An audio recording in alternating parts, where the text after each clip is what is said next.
led to believe that he, she, or it has ownership. So that is the fraud. The class action suit against Morgan Stanley was settled in favor of those suing before it came to trial. They recouped $4.5 million in storage fees plus interest. Traders in gold and silver speak in tongues. The terms they use make it impossible for most outsiders to decipher what they're doing. Contracts, contangles and coiling, algorithms and spoofs. Just a few of the words to describe actions that can produce staggering profits. Whistleblower Andrew Maguire describes a bank robbery. But in this case, Maguire holds the opinion that the bank is doing the robbing. It's no ordinary bank, it's a bullion bank, an international bank licensed to deal in gold and silver. We're showing this in silver because it's easier to see. But in gold, gold is the largest commodity market on the planet Earth. And yet, we've got the same thing going on in the virtual world of gold. Here's how it worked. Traders waited for most of the major markets from Shanghai to London to be closed. But in New York, a gold and silver market called the COMEX was open, and this is where they concentrated their dealing.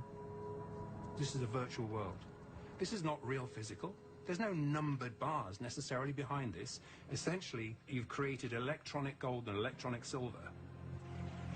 Trading anonymously, the players use what are called algorithmic trading systems to move in and out of the futures markets in the blink of an eye. 400 contracts a second. Each contract represents 5,000 ounces of silver. Suddenly, someone gets the idea to sell nearly 45,000 contracts. Such a massive wave of selling immediately drives the price of silver down. Investors, big and small, try to cut their losses and sell as the price drops. Anyone not in the game gets clobbered. I know people who trade in the hundreds of contracts, who lost, had everything taken out. Then, without warning, the mysterious seller reverses course and starts buying the electronic silver back. Once again, by massive buying on the electronic exchange, the trader dictates the price, making it go up, and profits massively from the rise.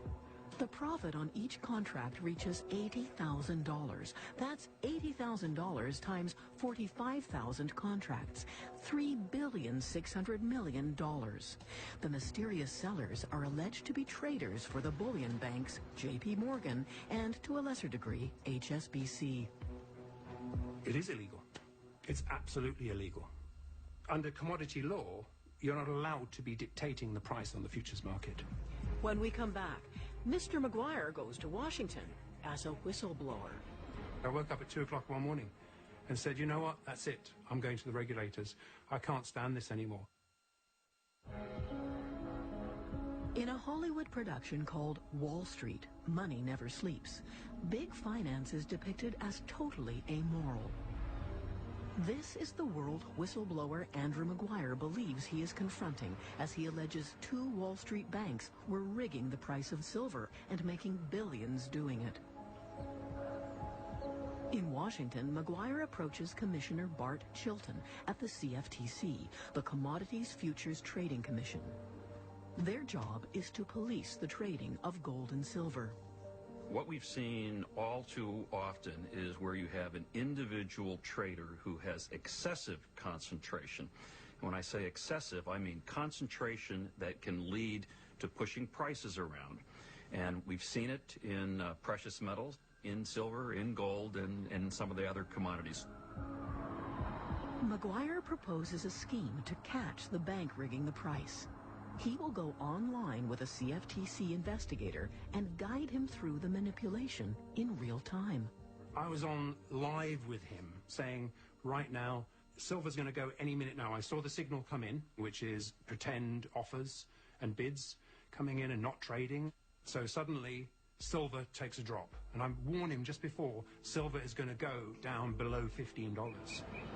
Really, he had everything in his hands, live, and pre-warned, a bit like me saying to the police, there's going to be a bank robbery and an ATM machine at exactly 3 o'clock this afternoon. The scenario unfolds exactly as Maguire predicted.